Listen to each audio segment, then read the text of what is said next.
Hi everybody, my name is Katrina and this is my podcast, Yarn Armor, episode 1, and I want to thank everybody for taking the time out their day to listen to my yarn shenanigans. That's the main reason to have a podcast, is to talk about not just my yarn shenanigans, but my craft shenanigans. Who am I? My name is Katrina.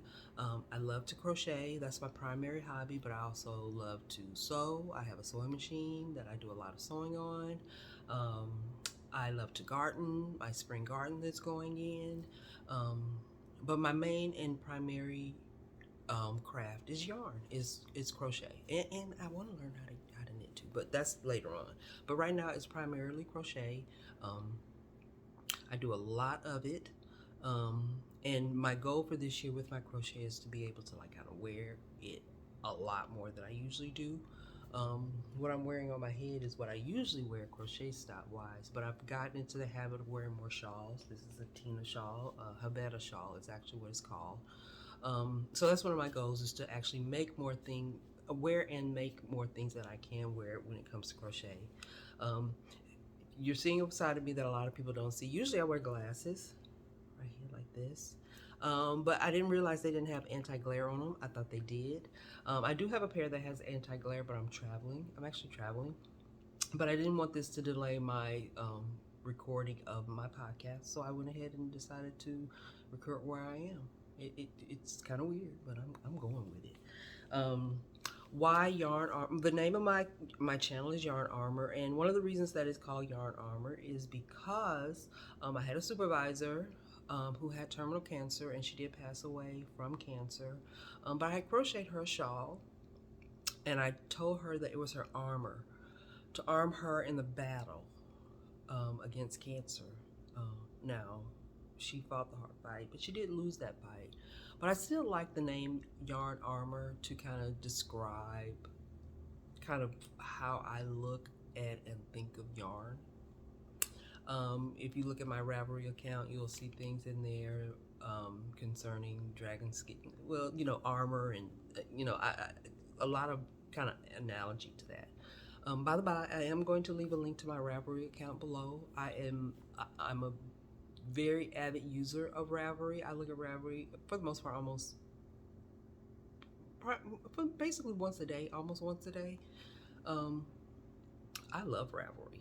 And you can actually look back through my growth as a crocheter through the things that I put in my Ravelry account over the years. I actually love to go back and look through my Ravelry account, and I'm a pattern collector, and it's a good place for me to keep all the patterns that I collect, and we'll talk about that habit a little bit later.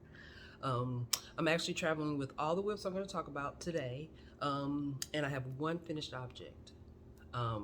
You might not see a lot of finished objects from me. You will see some, but not a lot, because I'm a proud slow crocheter. So if you're a proud crocheter, let me know below. And I'm not looking to change that. At one point in time I was thinking I can crochet faster, but I don't want to crochet faster, so I don't. That's why I don't necessarily sell crochet, because I'm not fast, and I don't necessarily want to be fast. I want to enjoy the process, and I think if I sold it, I would not enjoy the process as much. Okay, so we talked about that. I actually am working off an agenda here, because if I didn't, I would ramble. My family knows that, and probably even my coworkers. Every now and again I'll say, what was I talking about? So I'm trying not to do that here. I'm trying not to waste your time. So I got a little agenda that I'm working off of.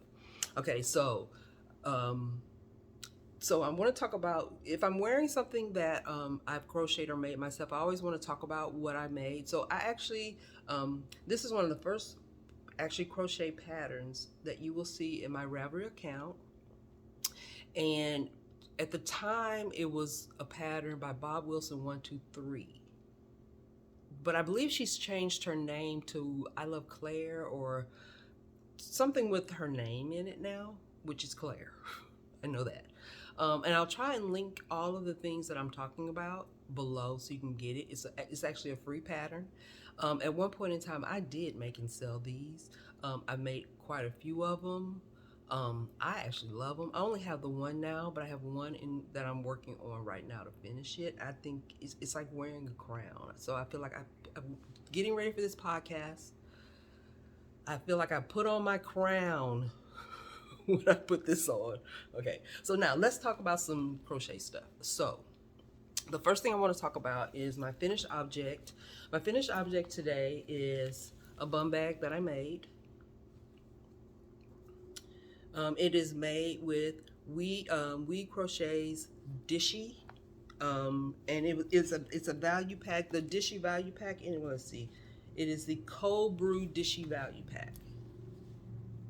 I absolutely love this cotton. I love it.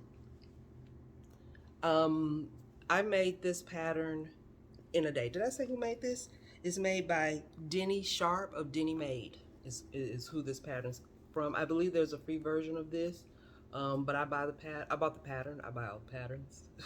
Designers love to see me come. They probably don't even know I'm there, but I'm there to support them even if they don't know it. But it's super simple, and truthfully, you could probably find free patterns on YouTube for it. But I just like to have PDF versions of all my patterns, just in case. And I don't necessarily like to. I know a lot of people like to learn on video using videos, and I do that for specific stitches, but for whole patterns, I don't usually do them a lot. But I wanted to show the strap that I made for the bag. The strap is actually cork, and it went with another purse I'm actually recycling. That's in Cara on the inside that I received. Isn't that pretty? And then the cocoa brown.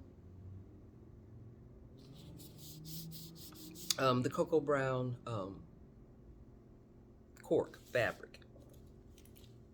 I love that pattern, and it works as designed. It works as a great side bag. I actually don't wear it as a bum bag because the strap was actually made for a purse, and so it's a little too long to be worn around the waist, and I don't want to have to take the strap apart and redo it because no matter how, even though I made tons of these, I'll end up doing it wrong. I'm just gonna be honest. Okay, so next up is another pattern that's almost done but not quite done. We actually have a hat here, but I need to set that to the side. That was finished long time ago. Okay, so the next up on the list, this is an almost finished object. It is a cardigan. It is a top down button cardigan by Iron Maid. Is it Iron Maid? If it's Iron Maid, that would be kind of cool. Iron Lamb, I'm sorry. By Iron Lamb. Granny Go Round cardigan. Look at that.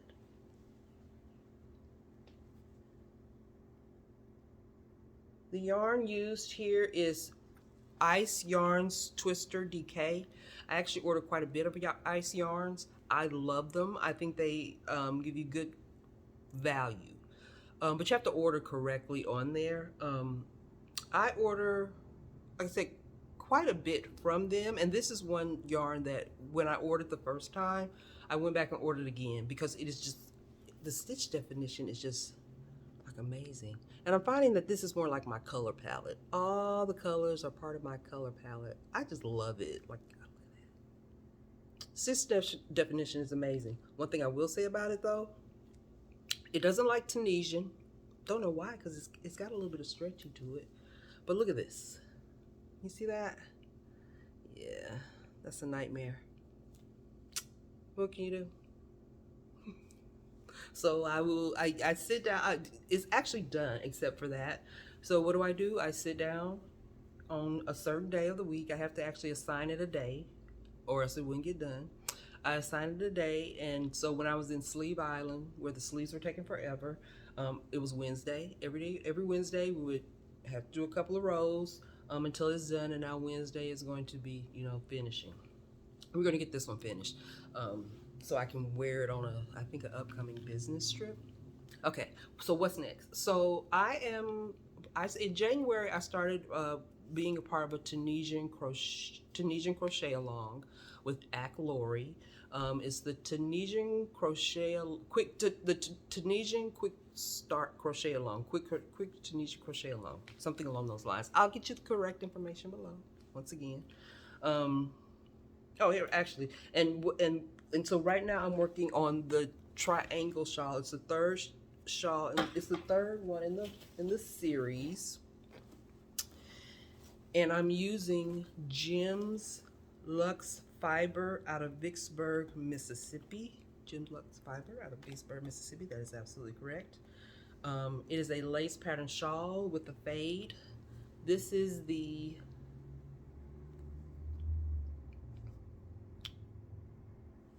I believe this one is called Illfated.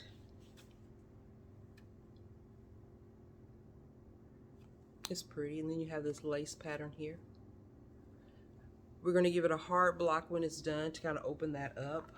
And then there's a fade that I'm going to put in using this one. I think this one's called the Golden Lyre. Yeah, that's pretty. And then that's them together with the fade. Right. So these dyers are local to me. Well, not necessarily local to me, but we're in the same vicinity. And one of the other goals that I have this year is to kind of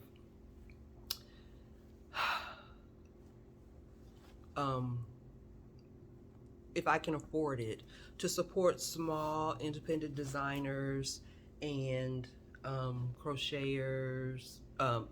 Even if I buy like their earrings, like Little John Yarns, who I follow, it's like, you know, you like crochet earrings, but you don't make crochet earrings yourself, so you'll buy those things. So that's some of my goals this year, to kind of support other designers and dyers and all the people in this yarn community. In fact, we're going to talk about the yarn retreat that I'm going to next month. Oh, I'm so excited about that.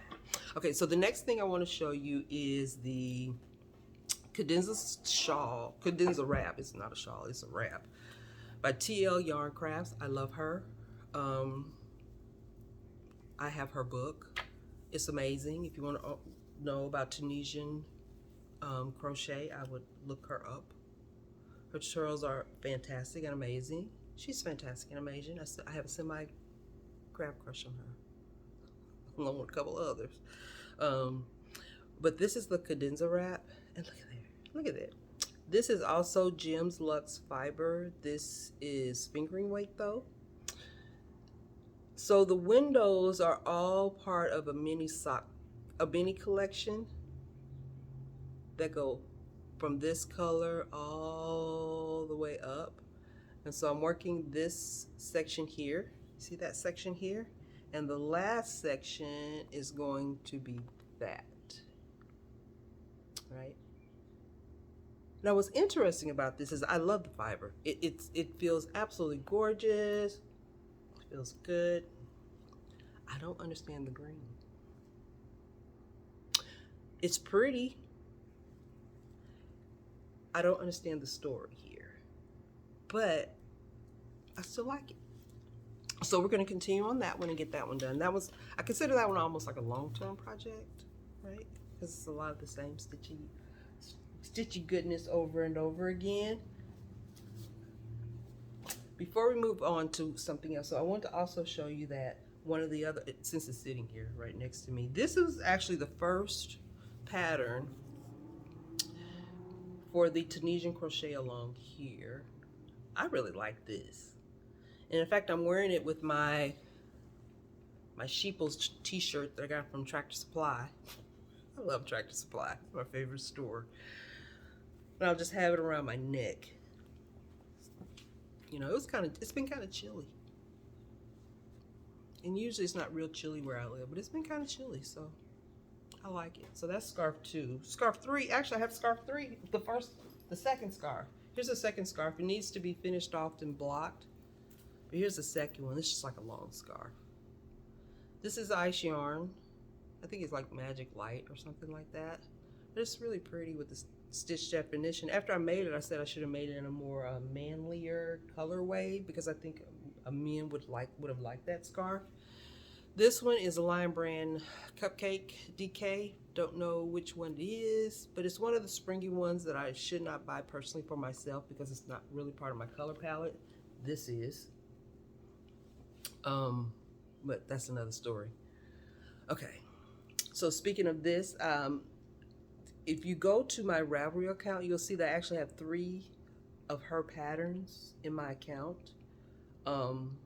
You'll see that one coming up as a project. I think I'm going to start that one next month, along with a boxy kind of t-shirt all out of DK weight. I'm in a DK weight type of mood, so you'll see something along these lines coming up here pretty soon. 2 more objects, as long as I can get 2 more projects completed. But that's another story, including a test. I'm doing my first test. I don't know if I can necessarily talk about it, so I'm not going to,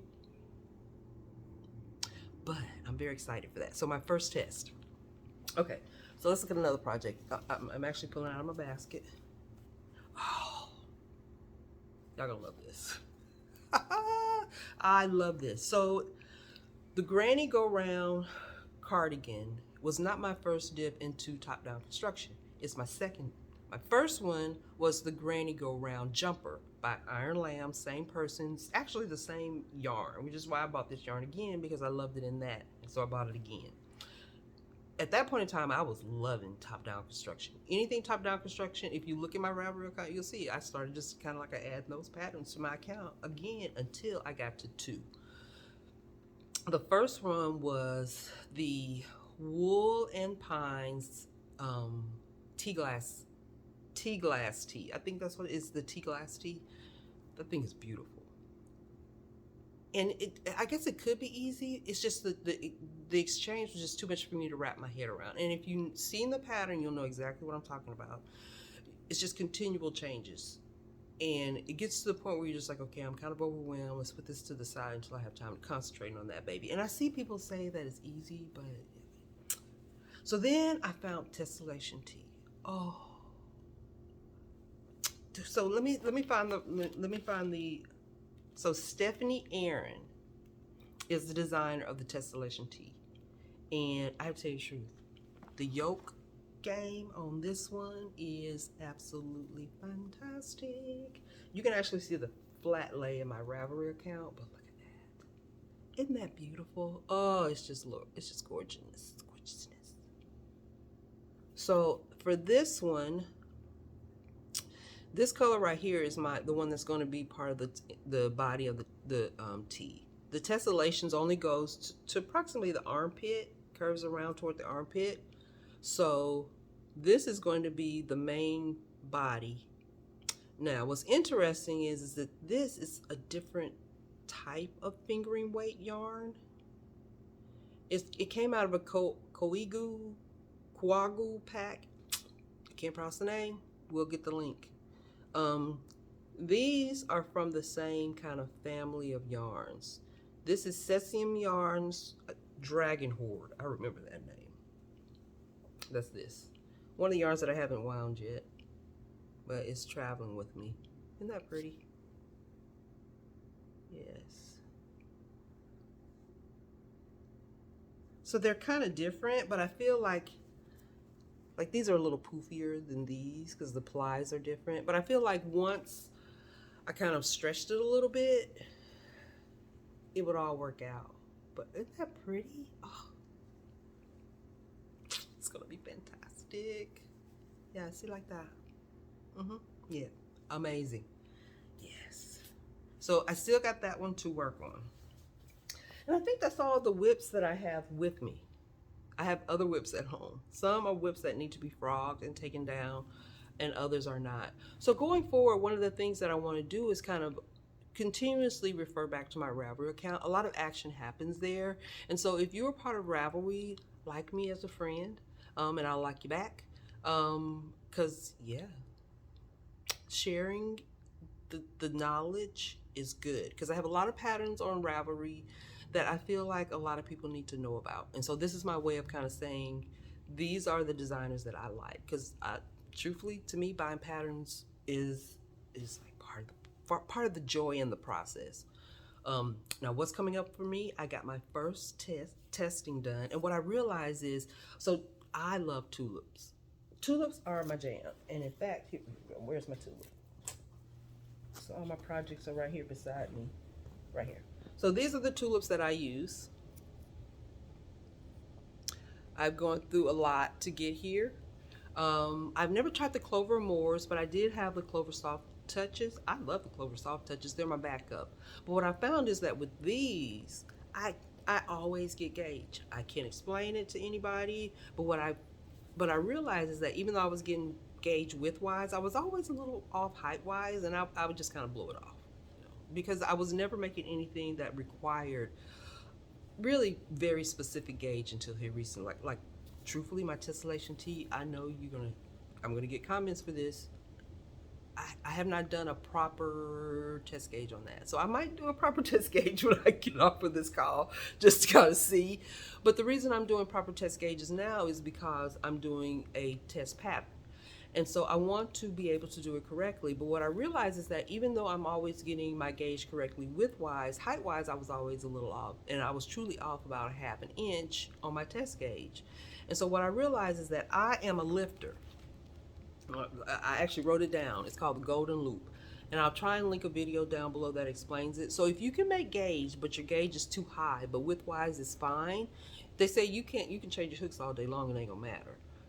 But if you can get the golden loop taken care of, then you can meet gauge. So I'm here to kind of recycle tips, because truthfully, you probably won't get designs out of me. Like I said, I like to buy the designs. I don't like to make the designs. And I like to talk about yarn, which is the main reason for having the podcast, because I want to talk about crochet all day. But I can't talk about it all day because people don't want to listen. So that's why I have you people to listen for me. So yeah, I found out I'm a lifter. So if you're having trouble, just go look up the golden loop. I mean, there's a lot of videos out there. So, okay. So we talked about that. What's upcoming? So the test is upcoming. I got a couple of other kind of patterns coming. I'm hoping an unboxing. I'm going to be truthful. I might be too excited to wait for an unboxing. I actually ordered the newest Sorella Tunisian crochet hooks. I actually got in on this drop. I mean, if you want them, you have to buy them fairly quickly. Within a week they were gone. But I happened to be on the wait list, so as soon as I got the text, I ordered them because I knew I wanted them. I actually saved up money for them, so I knew I wanted them.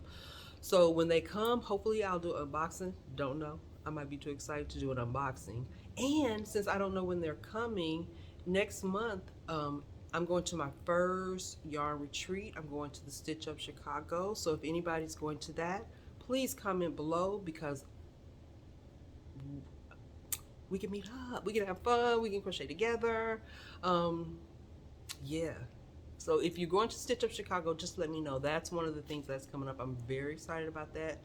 And then to talk about more yarny goodness. Like right now, I'm actually traveling with my husband, so I'm not in my permanent situation. And truthfully, my permanent situation isn't really set up anyway. We just recently moved into our home, so my craft office isn't set up yet. But I figured if I waited on that, I'd never do it. Now it's done.